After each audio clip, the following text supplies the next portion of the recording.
into a brand new show of Cover 4. I will say, since it's Thanksgiving week, we're all working. It took me no time to get to work, no traffic, but they're letting us wear jeans and casual wear this week. That's a win. I got that memo. Dave does it every day. I'm just all blacked out today. It's okay. Got to bring some of us up here. Let's get into what everyone's talking about. We don't want to get into it too much. Let's give them something to talk about. Let's give them something with the good old trip there, David. Oh, yeah. Trippity trip. Yeah, so I guess, the league office told the Cowboys that, maybe those calls shouldn't have been made. Yep. And I don't think anybody's particularly surprised to hear that. They look like bad calls at the time. What is the point to tell us that? You're not giving us the W on the schedule. This win now helps the Patriots have more home field advantage. Well, to be fair, I don't think the league meant to tell us. I think it kind of leaked out there. They're probably not super thrilled about it. Which is why we're done talking about it. We just had to let you guys know. Am I a bad person if I don't care? No, you shouldn't care. No, because it makes no difference. Well, not only that, bad calls happen, and people are like, oh, it's ruining the product. Yeah, the refs need to be better, but we're all still watching these games. This is the highest rated game of all time. I'm going to tune in. You're going to tune in. And Dez caught it. And also there's, he did for that, but there's a million other reasons why they lost that game. I just can't bring myself. Should we get into them? All right. Yeah. Well, first things we did that first, yesterday. we've got to do, we're on a short week here, so let's go to the injury report and talk about the news that Antoine Woods will not be able to go on Thursday, messing with his MCL in this game. He's had some problems with this early on in the year, missed some time, but how big will this be on Thursday, guys? Tristan Hill, come on down to the lineup. How about that? Christian Covington getting some playtime as well. I would imagine Covington's going to start. Tristan Hill, he's only been active for 4 games this season. I would imagine that's going to change on Thursday afternoon. Sucks that Antoine won't be available. Obviously, you got Michael Bennett too. But if that's the biggest injury concern coming out of this Patriots game, it's not terrible. I am a little concerned, and of course, Leighton Vander Esch will not play. Still ongoing. Yeah, game. Jerry confirmed it today. But the other one I'm kind of curious to hear about is Jeff Heath, because he was hanging on by a thread there in the Patriots game. Lays his body out for the team, so we'll see how much he's able to do. I asked Jeff after the game, I know he's been dealing with shoulder injuries, and I asked him specifically what's the problem, and he just kind of laughed and was like, "There's a lot of stuff going on with me right now." I'm ready for the offseason. He's the meme. I'm fine. Yeah. This is fine. Both of my shoulders hurt. I'll try to play on Thursday. All right, let's play some fill in the blank here on Cover 4, and I can't wait for the fans to hear this one. The Dallas Cowboys are still a playoff team because blank. You want to go first, Dave? Is it all unanimous, though? Well, I think we all came up with our own smart aleck reasons, which, the group text cracked me up because our responses were so cynical. For me, it's, hey, the Cowboys only have to play 2 more winning teams this year. One of them's Buffalo on Thursday. The Rams currently have a winning record, although if you watched them against Baltimore, they might not have a winning record by the time that game happens. So you don't have, as tough as this stretch looked at the start of the season, it's not that bad. The Bears are struggling. The Rams are struggling. The Eagles are struggling. Then you got the Redskins to end the year.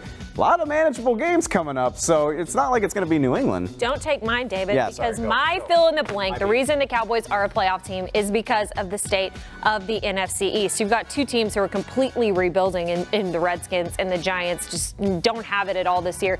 And the Eagles, Barry and I were doing pregame outside on Sunday, and they were showing the Eagles game as we were talking, and they were booing Carson Wentz. So they are in absolute disarray right now. You just got to hope that the Cowboys can keep that 1 game ahead, but I think that the Eagles are not good right now, and that's why the Cowboys are going to the playoffs. They're quite bad. I'm going to move to the next one because it looks like we're already talking about what's going to spark this Cowboys run, and I think it's pretty obvious. It's Dak Prescott. Dak Prescott is going to get this team going in these last 5 games. He knows what's on the line.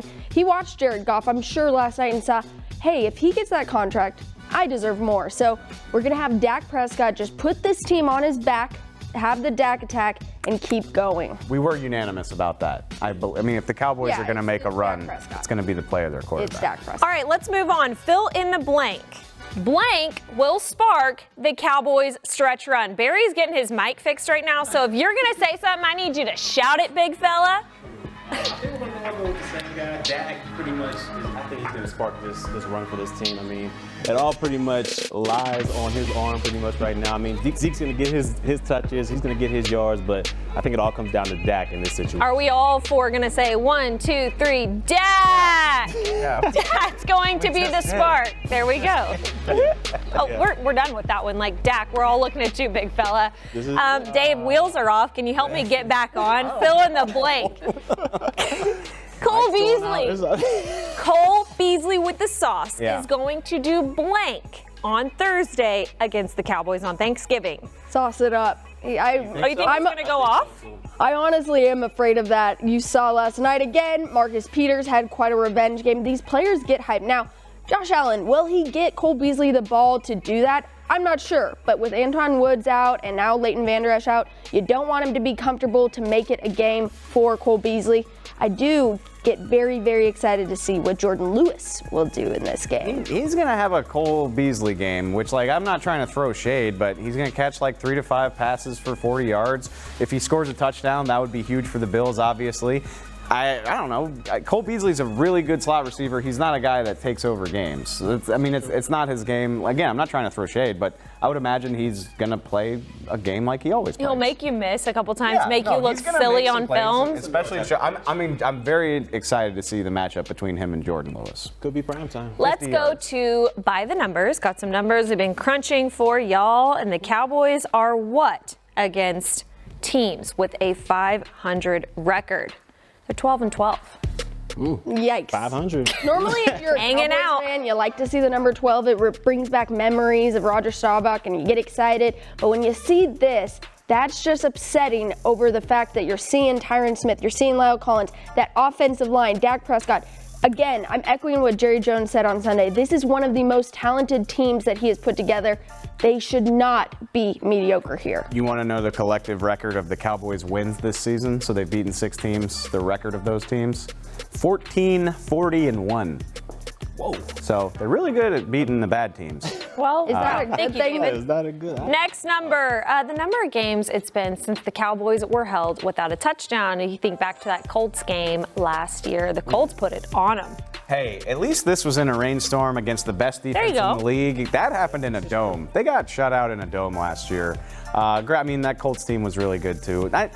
The points, honestly, you go back to the Saints game, they scored 10 games in the Superdome. In a dome, that bothers me. They were playing in a monsoon against the best defense in the league. Yeah, hard to get the offense rolling. I'm not super critical of that, to be honest with you. Next one, how many teams have the defense limited to 250 yards passing? 9 teams. That's a league second best. Ooh, that's pretty good. I mean, their secondary did perform pretty well last week against Tom Brady. Against that weather as well, kind of helped them out a little bit. But the secondary coming together, I feel like they could make a strong run going here over these last couple games. Absolutely. That's where you don't want the special teams, though, to have blunders, because if the defense is going to do their jobs, then you need the special teams to do theirs as well, so that when they do hold those teams back and don't let them go off, don't mess up on special teams.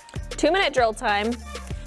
Here's the question, point blank. Hit me. Why have the Cowboys struggled in the really close games? And Barry, I'm looking at you for this because do you even think about that as a player? I mean, as a player, you definitely think about it a little bit. I mean, there's so many things that could cause these slow starts. These guys have been, penalties, turnovers, big plays against teams they shouldn't let up big plays against. So I'm not quite sure what to pinpoint this on, these slow starts, but they got to do something to get this thing in the right direction, because playoffs are looming. You don't want to limp into the playoffs. It's always the close ones. I think if you went back and looked at the points that it's come down to in these losses, it can't be that much. Yeah, well, and if you go back to those close games again, Lindsay, it's usually turnover ratio right there. So if you want to get simple, I think it's the turnover battles that the Cowboys have to win to go over that hump and win these close games. You have to take away the ball from the other team. That's just simple math. I've never been a big believer in the idea of clutch, but I think this Cowboys team is making me buy into it, and they're not, unfortunately. If you think, like, you can go through these games. I'm glad they bring up the Saints game. Dak misses Randall Cobb in the back of the end zone at the start of that game. Randall Cobb drops a crucial third down conversion at the late stages of that game. Ezekiel Elliott and Jason Witten, who typically don't fumble, they fumble. Up the rock. Skip ahead to the Packers game. Amari Cooper, who's been so good with, I'll never get over that interception where he just bobbles a catch that he surely had. Yeah. Skip to the Vikings game, the fair catch fiasco. Not that I want to get into it. End of the game. That's a reflection, not just player, but coaching staff too. Like, I'm not sure the coaching staff is poised enough to deliver in moments like this. I think you saw it against the Patriots. It doesn't seem like they separate themselves from good teams when the score is close at the end of the game. So how do you play clean football? Because that's what you're ultimately saying, is that you can't have these brutal mistakes that derail your whole game. So we had the answer to that. Is it a combination of coaching and players? Yeah, no, 100% is. Like, I don't think you can put it all on one side or the other, but collectively, they have miscues, they brain fart, they make bad decisions, and when you're playing good teams, it leads to you not winning any of those games. This is true. Said it best. We out of time. 2-minute drill is up. We'll be back tomorrow with a jam-packed Thanksgiving show. It's going to be our best show, right? Yeah. Like night and day from this one? Yeah, way better. Okay, sweet. We'll see you tomorrow. We'll see you here tomorrow, Join us big then. fella.